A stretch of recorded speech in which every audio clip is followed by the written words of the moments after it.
Welcome to the Mick Dark Horror Series. Lights out. Good. Here we go.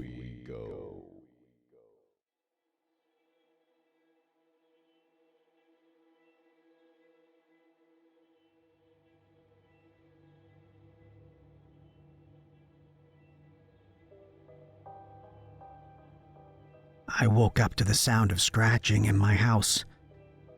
This wasn't uncommon. The house I lived in was just a tad out of my price range. It was very nice in a well-mannered little neighborhood.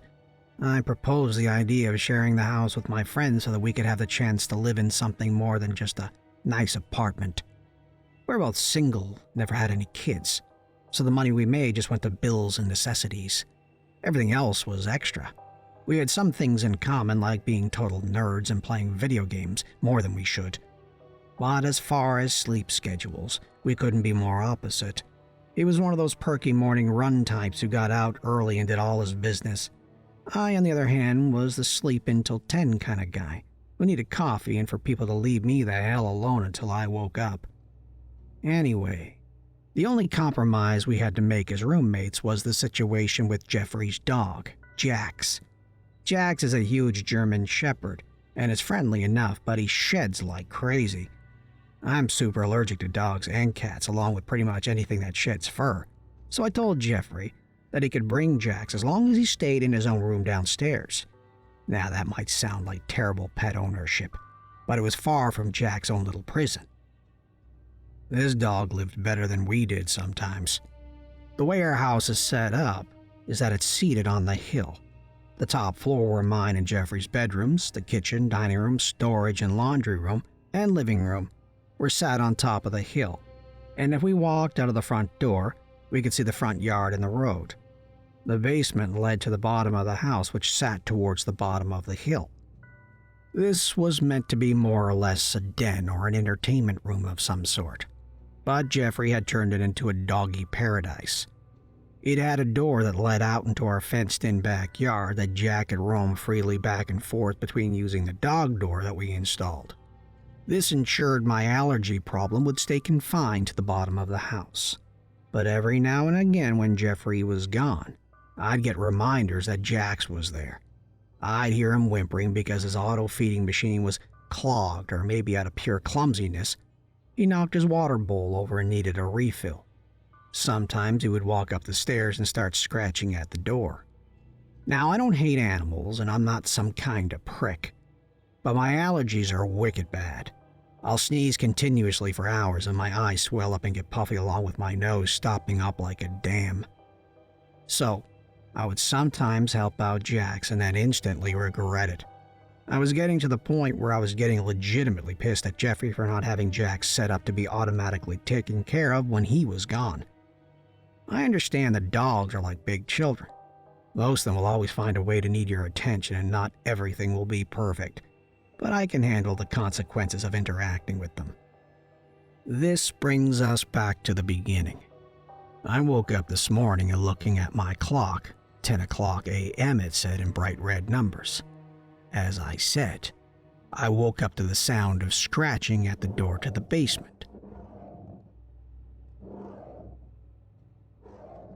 Took me a while to get up, but I finally did. After a few failed attempts at yelling down the hall to tell Jax to calm down and that it would be okay, I decided I would take a shower and let him tire himself out. I got my cup of coffee, smoked a good cigarette, and then took a nice hot shower.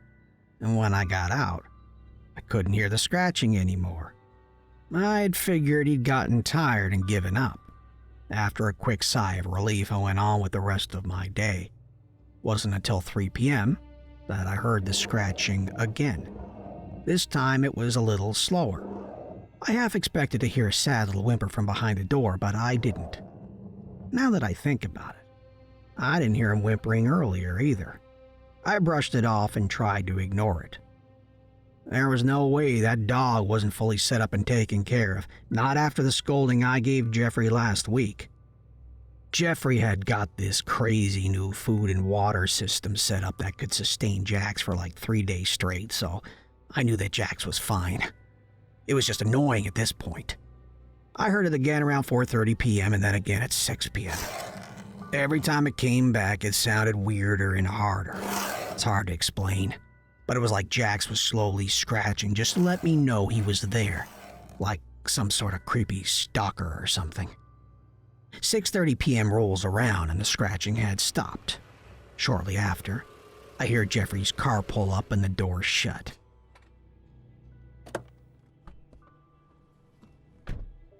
Finally, I think to myself as I see his shadow strolling up to and past the window. The door clicked with the rotation of his key, and it slowly came open. "I'm so glad you're home. We need to talk, man," I said as he entered the doorway.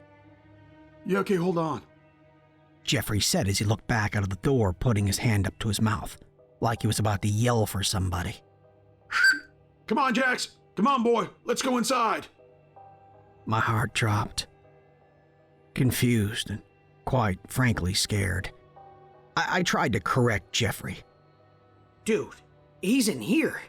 He's been scratching at the damn door all day." "What are you talking about, man? Jax has been with me all day. I took him to get checked up at the vet and get him groomed. Then we went shopping into the pet store. Are you okay, man?" He said as calmly as could be. I was about to call him a liar and correct him again. That's when I saw Jax come strolling by his legs. Tail wagging and looking freshly groomed, walking directly to the basement door like a good boy. "What the hell's in our basement, Jeffrey?" I said frantically as I got off the couch and began to stare intently at the door. "What are you going on about, Adam?" Jeffrey said, confused. "There's been something scratching at the inside of that damn basement door all day. What the hell is in our basement?" "Adam, dude, I think you've been playing a little too much of that scary game, man. Nothing can get in or out except Jax. And with that tight security in this fancy neighborhood, I highly doubt it's a person. Maybe you've been hearing something that sounds like scratching or your mind is playing tricks on you." Jeffrey said as he walked to the basement door. "Here, I'll show you." My heart sank into my stomach as he reached the door, and before I could tell him to stop, he opened it. To my surprise, there was nothing there. It was the door that caught our attention, however. Both of us looked in speechless astonishment as we saw the large claw marks on the door's backside. They looked as if they'd been etched in by the talons of a large eagle. They were deep and long, with 5 of them parallel to show whatever had made these scratch marks had hands like a human, but larger. There was also a slimy substance on the door and on the stairs, trailing all the way out the dog door. Jeffrey, being much braver than I am, calling animal control and gave them a description of what we saw while we were investigating Jax's room in the backyard. He had discovered that the slimy trail led up and over the fence, and to the little wooded area beyond the fence. He didn't go past the fence, and animal control never came out. Some men in suits, however, came by and asked us a few questions, which we found odd. And then they gave us another place to stay while they investigated the house. Soon after we moved and Jeffrey and I found separate housing. I don't know what was scratching on that door that day, but I don't think I'd want to know what would have happened if I had opened it.